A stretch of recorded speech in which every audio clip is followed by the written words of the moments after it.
You buy furniture in a box. You drag it home. You spend 4 hours putting it together. You hit your fingers. You break a nail. You throw away the instructions 3 times. And finally, it's standing. A bit crooked, but it's yours.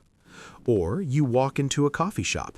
You spend 3 minutes choosing the milk, syrup, cup size, and temperature. Then you write your name on the cup and walk away feeling proud, as if you made it yourself. Or you sign up for a new service. You fill out your profile. You connect your accounts. You upload your data. You spend an hour, and now this service is yours. Then a better, cheaper competitor appears. But you stay because your settings are there. Do you think you're the creator? That you control the choice? No. You just worked for free for a billion-dollar corporation, and you didn't even get a thank you. You even paid for that pleasure. Today, I'm going to break down one of the darkest and most elegant manipulation tricks, the IKEA Effect. I'll show you how your own ego makes you overpay for mediocrity and defend those who exploit you. First, an important clarification. The fact that this effect works on you doesn't mean you're naive or don't think critically. It means you're human. You have a human brain that reacts to invested effort just as predictably as it reacts to sugar or pain. Daniel Ariely, a behavioral economist from MIT, spent 20 years studying these reactions and came to one conclusion. People are not irrational in a random way. They are irrational in a predictable way. And those who understand this predictability can control it. Ariely described it like this. We are not just consumers, we are investors of our own effort. And like any investor, we defend our investments, even when they bring no profit, even when they are clearly losing, because admitting a loss means admitting a mistake, and that hurts. Marketers know this, and they use it. Here's exactly how. Chapter 1. The Lego Experiment. The Science Behind the Numbers. There's one thing almost no one talks about honestly regarding this effect. It wasn't discovered by marketers, it was discovered by psychologists, and only then did marketers realize they were holding a weapon. Michael Norton and Daniel Ariely conducted a series of experiments that became textbook classics. In one of them, participants were asked to build figures from Lego. Then they were asked to rate the value of their own figures. At the same time, the same people were shown identical figures built by professionals and asked to rate those too. The result was clear. People rated their own clumsy creations much higher than the objectively better work of the professionals, not because their figures were better, but because they had put their own time and effort into them. Norton and Ariely called this the IKEA Effect and described the mechanism precisely. Your own labor artificially increases the subjective value of an object, regardless of its real quality. The brain does not separate objective quality from the amount of effort invested. As soon as you sweat a little over something, your brain automatically decides, this must be valuable. Otherwise, why did I try so hard? But if you don't understand this mechanism, it becomes a trap. And this is where the real game begins. Chapter 2. How they milk you. The illusion of co-creation. Marketers love this effect. Their goal is to make you a participant in a scheme against your own wallet. They deliberately add elements of involvement to everything possible, and they do it very elegantly. The first way is customization. Build your own burger. Customize your Nike sneakers. Choose the car configuration. Pick the syrup, milk, and coffee temperature. You do the work that the brand used to do. You choose the components, make decisions, and spend time. And then you pay a premium price, because now it's your creation. You invested in it, and your brain automatically raises its value. Nike ID has known for a long time a person who spends 40 minutes choosing colors for sneakers on the website will pay 20 to 30% more for the same model without customization. Not because the sneakers became better, but because their own time is now invested in them. The second way is feedback and surveys. Companies constantly ask, leave a review, rate us, give us advice on how to get better. Do you think they really want your opinion? Naive. They ask not to change the product. They ask so you feel involved with the brand. When you leave a review, you invest your mind into their company. You become emotionally attached, and an emotionally attached person is much less likely to go to a competitor, even if the competitor's cheaper and better.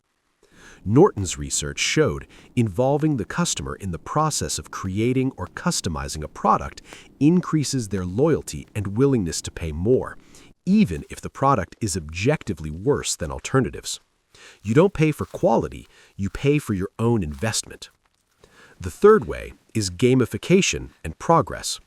Loyalty programs, levels, badges, your profile is 70% complete. Each of these elements is not just design, it's an invitation to invest a little more of yourself. Finish your profile, reach the next level, and every new step increases the psychological cost of leaving. LinkedIn kept people for years not with content, but with that incomplete profile. Your profile is incomplete, and you're back there, spending another 15 minutes. Not for yourself, for them. But here's where this mechanism becomes truly dangerous, even if you know about it. Because it doesn't stop at the purchase, it continues after it. And this is where the deepest trap lies. Chapter 3. Hostages of your own ego. You assembled the table. 3 hours. It wobbles a little, but it's yours. Now someone says, the table wobbles, and something happens inside you. You're not just defending a piece of wood, you're defending 3 hours of your life. You're defending your decision to buy it. You're defending your ego. Kahneman described this through the principle of loss aversion. The psychological pain of admitting that your effort was wasted is much stronger than any rational judgment about the product's quality. Your brain literally doesn't allow you to admit you made a mistake, because making a mistake means losing everything you invested. And here's the result. You become a free advocate for the brand. You recommend the product to friends. You defend it in comments. You buy the next model because you've already figured out the system. You're no longer a customer. You're an evangelist, and nobody pays you for it.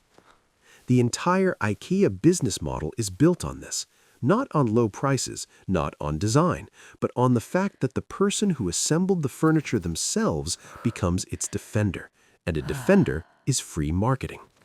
In the corporate world, this is called earned advocacy, but the company didn't earn it. You earned it, with your own hands, with your own time, and the company received it. And here's the most important thing about this mechanism. It doesn't require much effort. Kahneman's research showed even minimal involvement, reading 1 page of instructions, choosing 1 parameter, writing 1 sentence in a review is enough to trigger the effect. The threshold for investment is extremely low. The threshold for exit is extremely high. And it is in this asymmetry that billions in corporate profit are hidden. Chapter 4. The IKEA Effect in your phone. But there is another dimension to this effect, and it lives in your smartphone. You downloaded the app, you set up your profile, you made playlists, you uploaded photos, you connected accounts, you spent an hour, and now this app is yours. Then a competitor appears, better, cheaper, more convenient, but you stay. Not because the old app is better, but because your settings are there, your time, your effort. This is the IKEA effect in the digital world. Companies deliberately make the first setup process more complicated, not because it's technically necessary, but because the more you invest at the beginning, the harder it will be for you to leave later. The same instructions for a chair, only in the format, set up your account in 5 steps. Ariely describes this as commitment through investment. The more effort you put into a product, the higher the psychological cost of leaving becomes. Not financial, psychological, and it holds you better than any contract. Spotify knows a person who spent a month building playlists won't switch to Apple Music even if it's better there. Netflix knows a person who added 70 movies to their watch list won't cancel the subscription even if they watch once a month. Duolingo knows a person with a 200-day streak won't let it reset, even if they stopped learning the language long ago. This is not a coincidence. This is product architecture designed around one single principle. The more you invest, the harder it is for you to leave. Chapter 5. And one final thought. How to use this for yourself. But there is another side to this effect, one that marketers will never tell you about. If invested effort artificially increases subjective value, you can consciously use it for yourself, to your own advantage. Want to value your work more?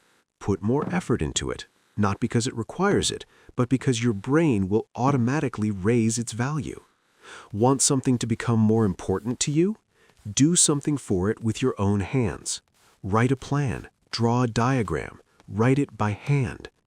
Sartavala Finister, a consumer behavior researcher, showed that students who took lecture notes by hand remembered the material much better than those who typed. Not because the text was different, but because the hand is effort. Effort is investment. Investment is value. The IKEA effect can work for you just as it works against you. The difference is who controls it. How to break the loop. So, how do you stop being their puppet?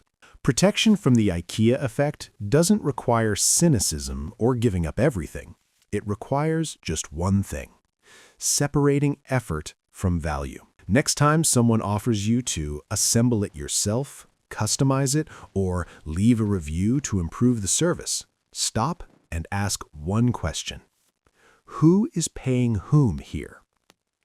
If the answer is, I'm paying them, but at the same time, I'm also doing part of their work, you already know where the trap is hidden.